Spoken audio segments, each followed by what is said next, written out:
Hey everyone, Jody Garrett, Prosperity Home Mortgage. I'm a mortgage loan originator here in Oak Park, Illinois. I'm going to do a series of videos on what renters should be doing right now in preparation to buy. It's a interesting time to be buying a property anywhere in the country, and there's one thing in particular that I do hope and wish and support for anybody who's renting, who's sort of hiding and waiting before they buy, what to do right now. If you're all just resolved to just wait and not do anything, what should you be doing?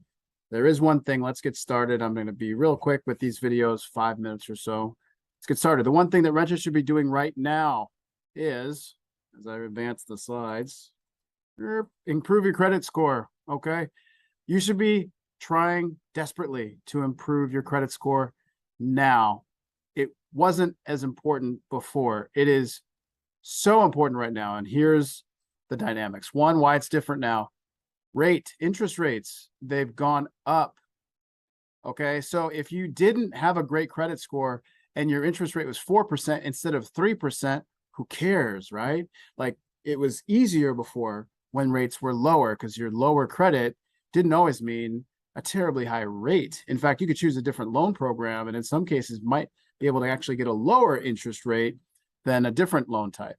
Now it's different. Rates are higher. So if you barely qualify at 7% and rates go to 8% or 9%, then your credit score, which is directly tied to your interest rate, is going to, and sometimes KO, knock out somebody's ability to buy. So interest rates are directly affected by credit scores.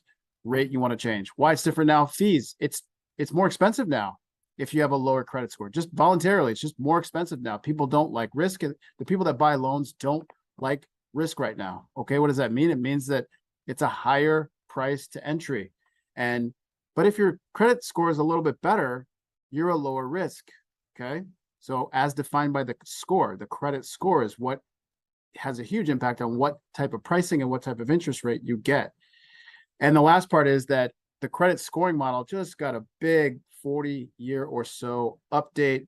I'll bring us through that in a second. What renters can do right now: one, do you decide what you want to do and how you want to fix your credit? Do you want to do it yourself and not pay anybody? You can, but it's a lot of time. You can do it yourself, but it's a lot of time. Or you can choose to hire a credit professional. That is the path that I would recommend for people, especially if this isn't something that you specialize in or you have no interest in learning more about the profession or about the mechanics of improving your credit. It's better to just outsource it. Okay. Let me get this off of here. Thanks. Your credit report should be in focus once you decide which path you want to take, what to fix, what to improve, what to delete. So there might be some things that are on your credit score that you may not know about. Some things you thought were gone, but actually aren't gone and are affecting your score. The spending habits that you need to change, because the way that you spend actually has an impact on what your score is, and then what actions to take after the fact. So there we go. Adjustments to make. Playing the credit score game. So this is probably the most important part of the slide presentation here. And that's just understanding that they're not making a personal judgment on you. These are computers, they're algorithms.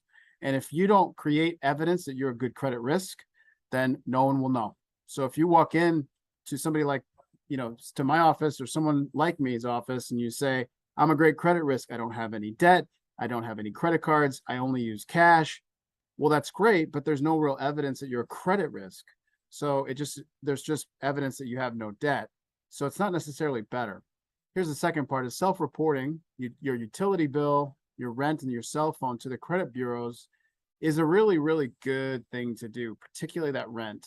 Okay, I'll get to that in a second in a little more detail, but you should absolutely start to self-report some of your expenses because they're going to start to score those positively as it relates to credit bureaus, specifically on rent. The best thing to do is to start making your payments out of a bank account once a month from a big bank, one of those big box retail banks, and make it once a month. Do it on the same day every month. Do it the same amount every month. Don't do it in cash. Don't do it as withdrawals. Don't do it from somebody else's account. start creating a record that you are worth the credit risk, particularly for anything on a residency. Okay. Authorized users, if you've got somebody in your sphere that is in family, like in your family someplace, and you want to ask them to be put onto one of their cards that has a long, strong credit history, there's no better way probably to immediately improve your score. And the last suggestion I'll have, these are just suggestions, just some things to take away and research on your own. A secured credit card, that is actual a credit card that is secured against a bank account of yours, but is actually a credit card, even though it's kind of a debit card. It's a credit card with an asterisk, and that's a good way to build some credit muscle over time.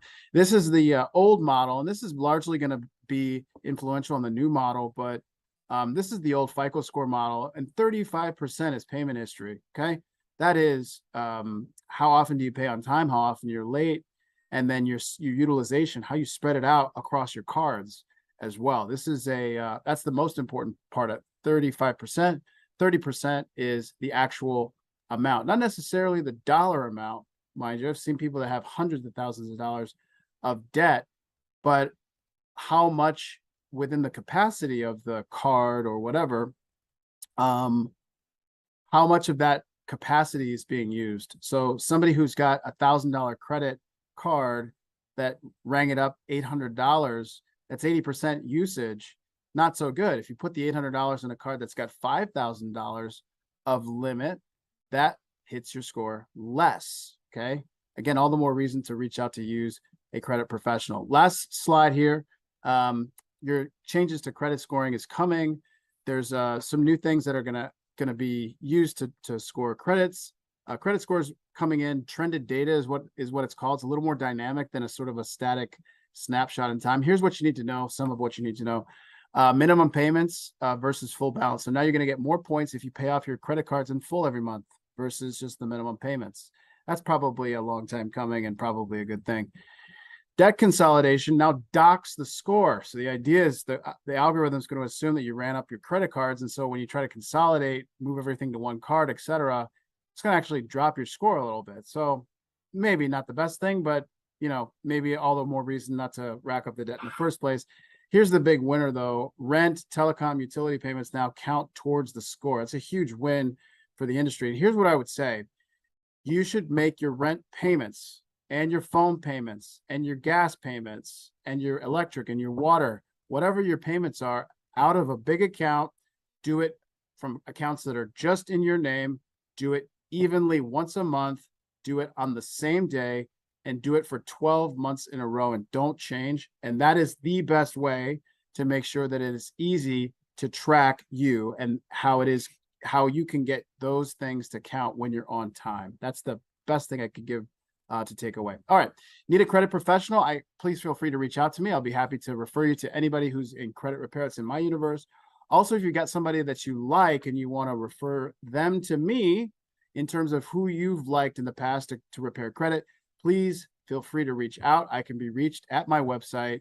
You can drop me a message there, jodygarrett.com. And thank you very much. I'm going to stop my share and feel free to reach out whenever you can.